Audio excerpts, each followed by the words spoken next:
What did I know of love's austere and lonely offices? This is titled Unfledged.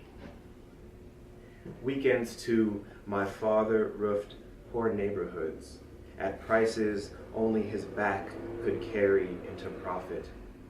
In the name of labor's virtue, or was it another bill collector's callous calling again?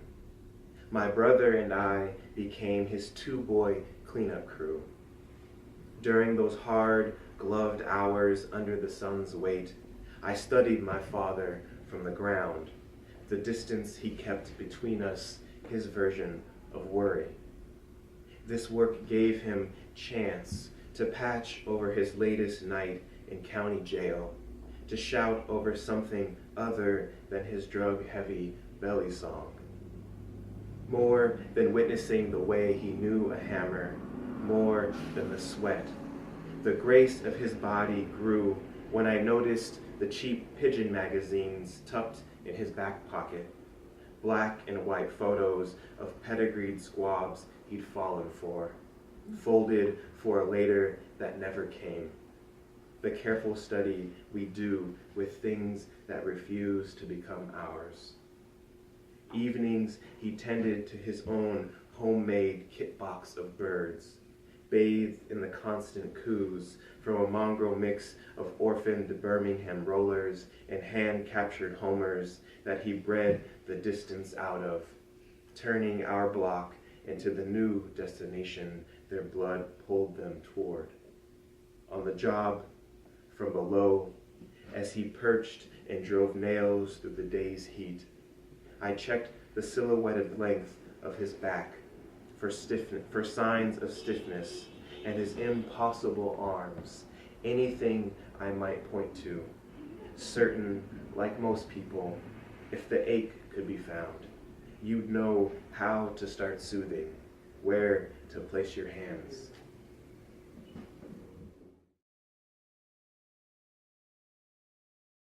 I order cranberry juice with my over-easy eggs and wheat toast, an impulse that lingers from my ex-wife's concern for my body and what it could not hold forever.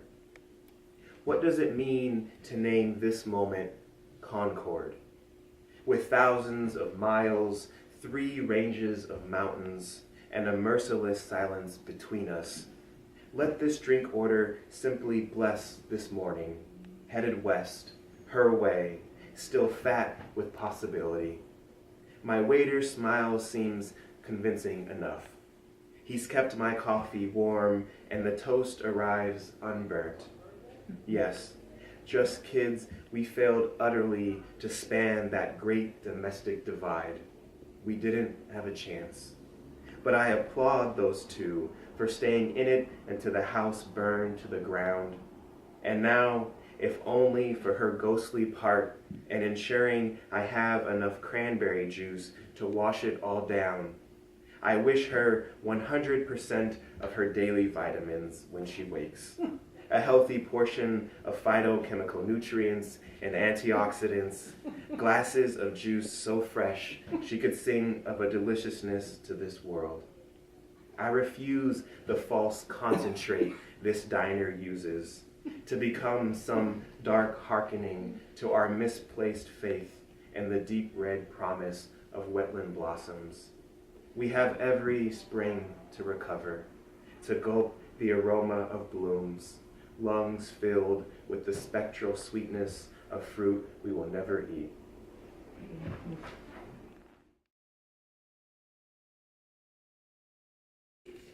What we set in motion. 1. Months out from my bout, I return home after training deltoids and biceps to push past the letdown of exertion, to never stop throwing punches. Our baby boy bides time in Elle's belly, 2 weeks late, and she smiles, names me her gentle boxer as I shadow my way down the hall toward the shower. The next day, after 0 centimeters worth of progress, she sends me back to the gym, to spar, to save my mind from running the unnecessary laps.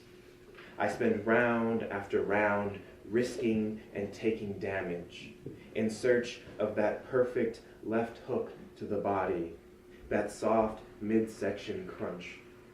I land a few home and feel the accuracy moving deeper than mechanics, burying itself in the blue memory below.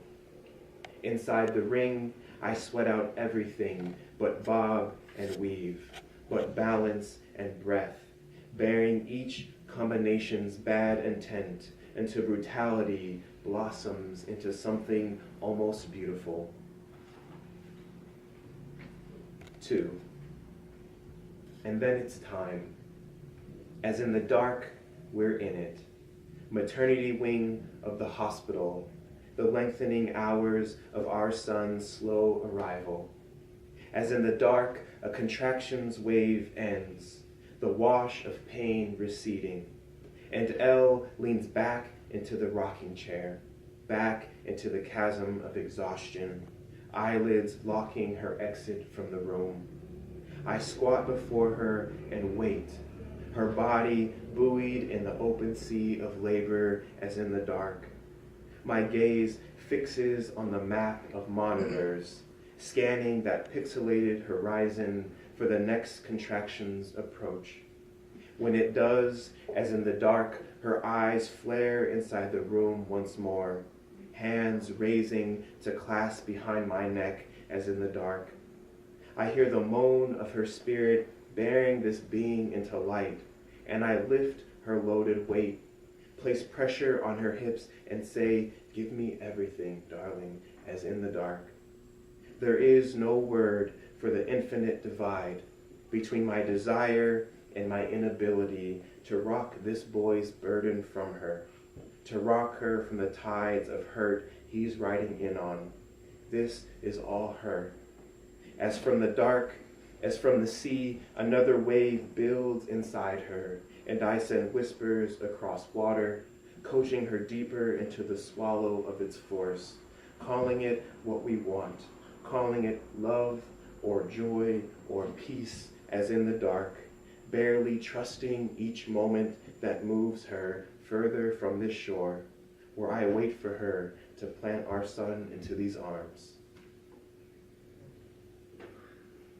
3. When they tell us no more fluids, when they tell us time has scorched the well of his arrival, when urgency cuts through each gowned voice in the delivery room, the ghost in Elle's face says, "Let them." And so we let them mine him by fire, with and through fire. Restraints, no breath. Regional anesthesia, no breath. Nerve block, incision, hemorrhage, and then he adds the sharp thunder of his cry to the elements.